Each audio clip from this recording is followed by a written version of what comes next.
Hello, my YouTube family. It has been such a long time since I've posted a video to you guys, and so much has gone on. If you don't know me, my name is Callista Green, also known as Lily Noel, and I have sickle cell anemia disease, SC. I have two wonderful children, a boy and a girl, and a wonderful partner of 13 years. I've been wanting to post a video about support for a while now. And so I'm finally getting it out to you guys.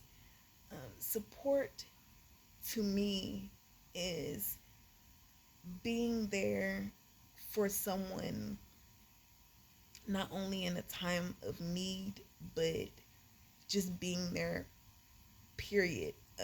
Like if they need somebody to talk to, if they need somebody there to just be in the presence. Support could be uh, let me use your food stamps or let me use your phone. Like it could come in many forms, but I believe that caring and dependability also play into that. I haven't had the best support growing up.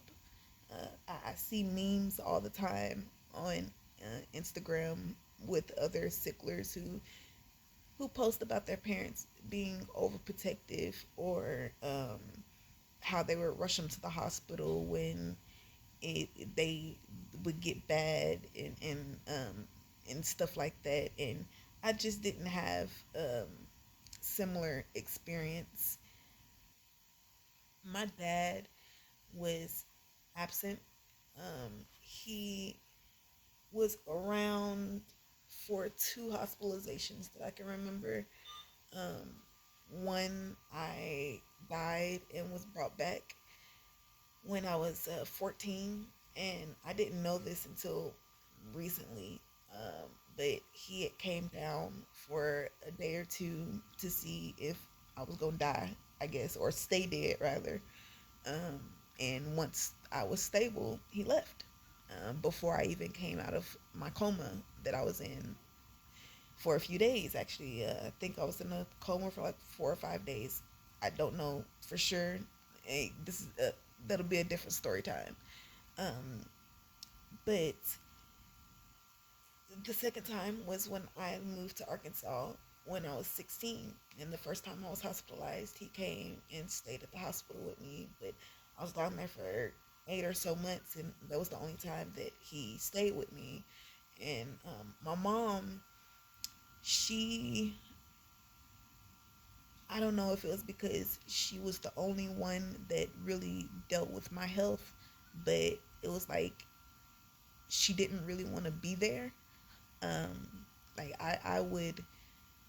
I've always been really astute, and I've loved learning, and especially when it comes to my own body. So I knew all of my medical stuff by the time that I was about 10 or so years old.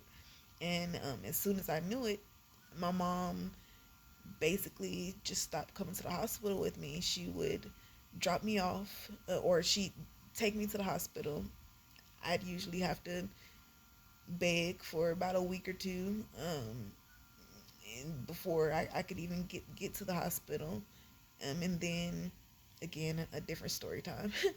And then it she would stay until I got admitted, and then she would usually leave once I got into a room, and I wouldn't see her again for either until I got home, or I'd have to call her a few times so she could bring me some stuff that I needed.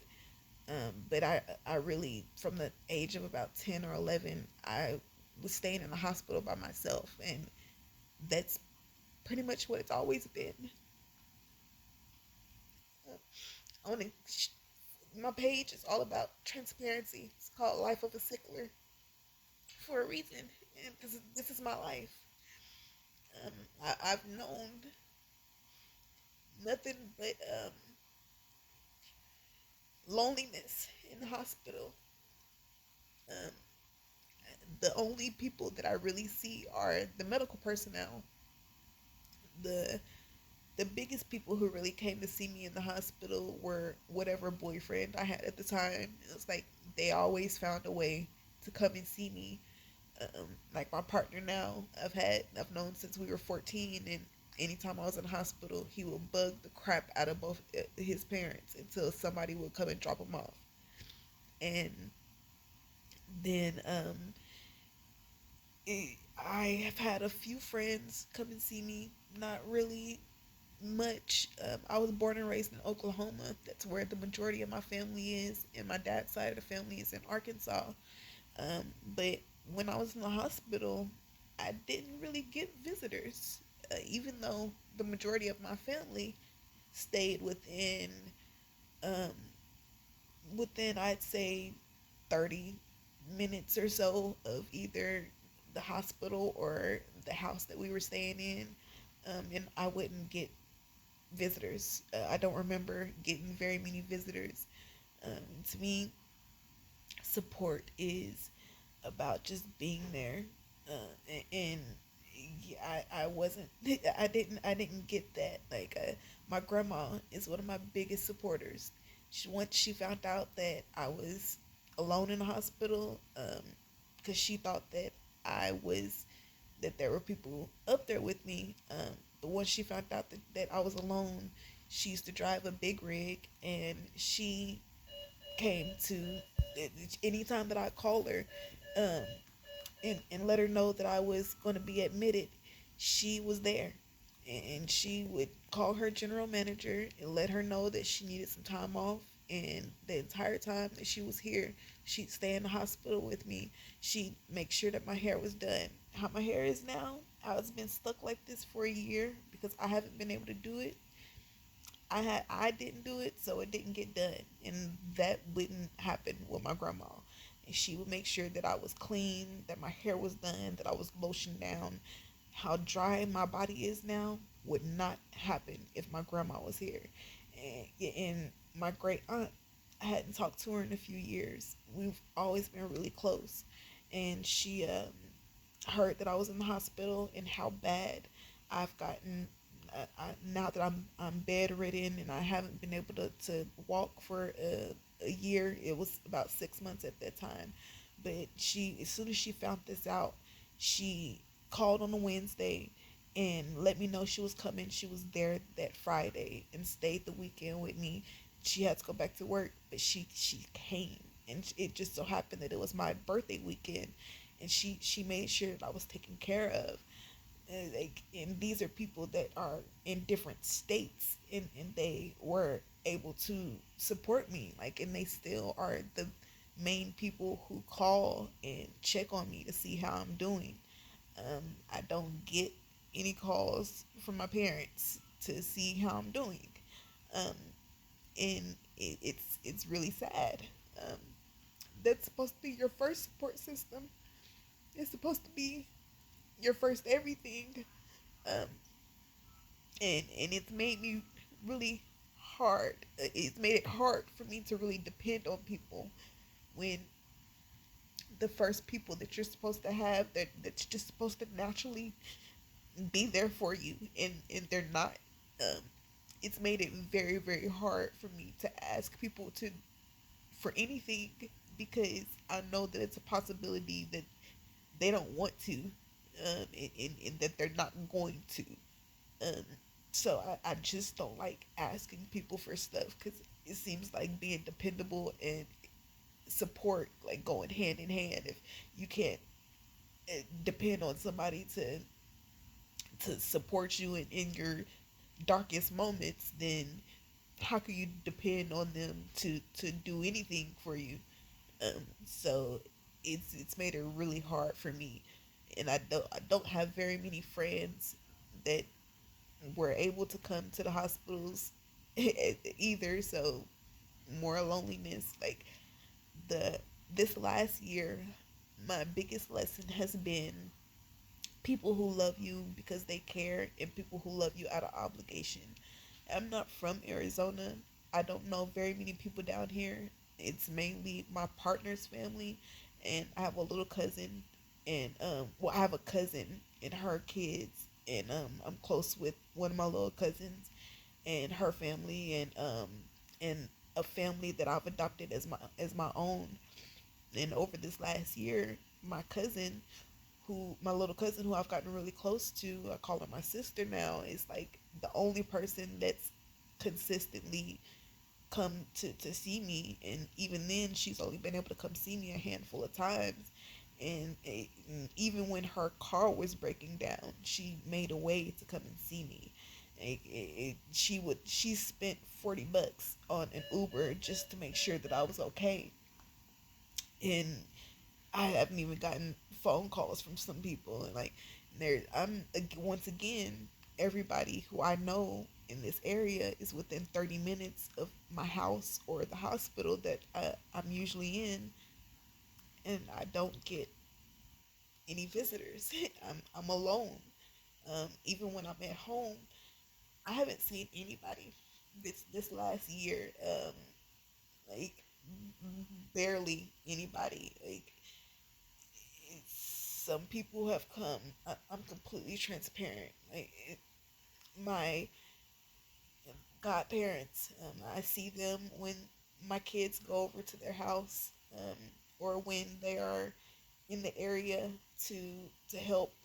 They do a lot of outreach in the communities. If they're already in the area, then they may stop by to drop off some things that they may have gotten for me. But it's not very often. It's been like, I don't know. I'm not going to count how many times it's been because I wouldn't even know.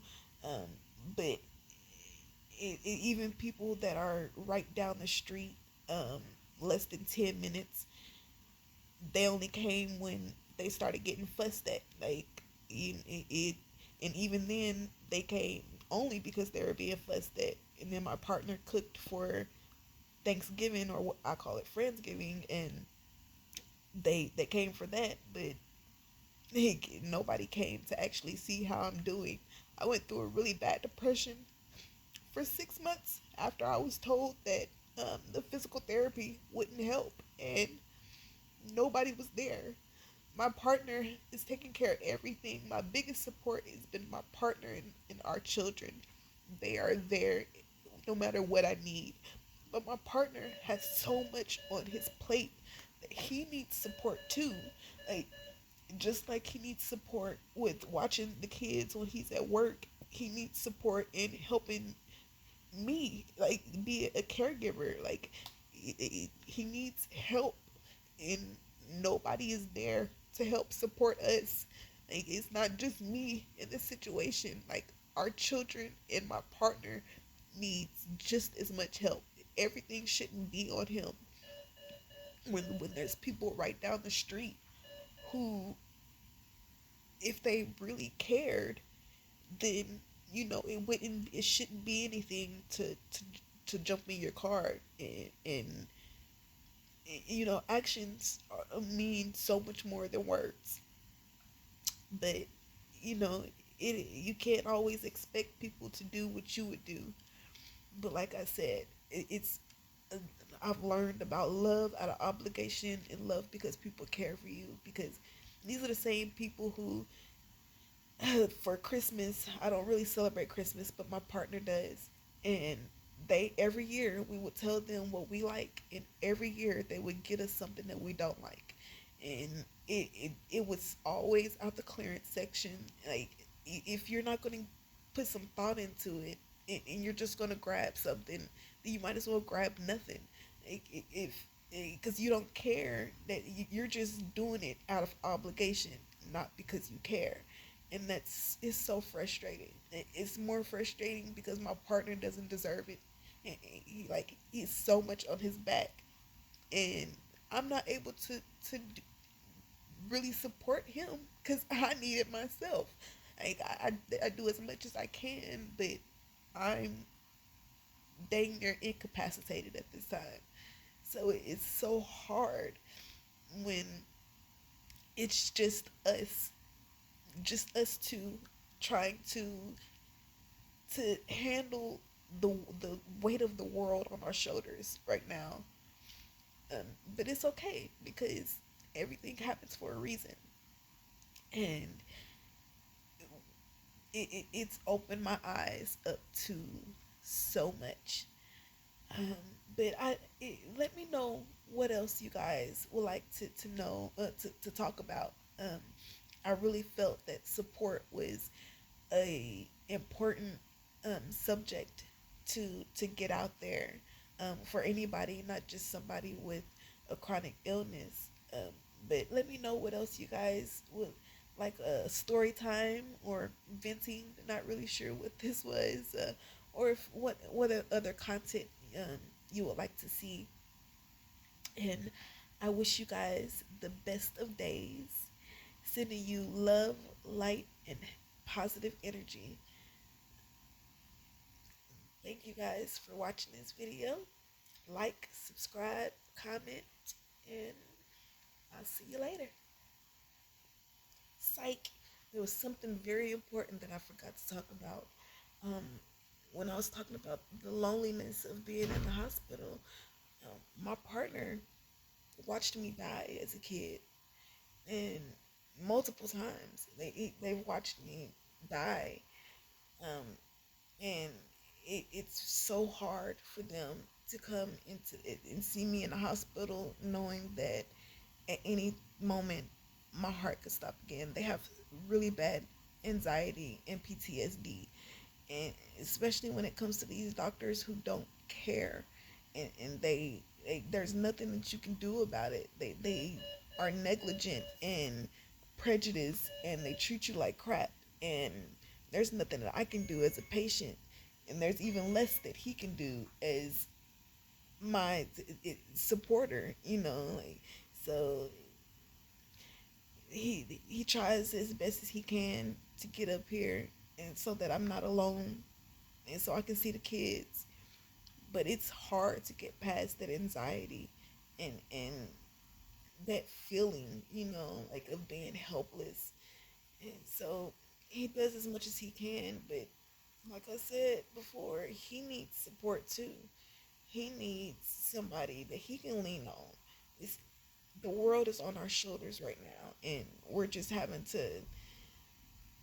And both of us have bad shoulders, so it's like, can we get a little help? Can we help? Can somebody lean against us a little bit? Can we lean on somebody a little bit? It's been hard. But thank y'all for caring enough to watch this long video. This is the second video I shot, trying to make it shorter, but it's an important subject. So like, comment, subscribe. Thank you again, y'all. Sending love, light, and positive energy.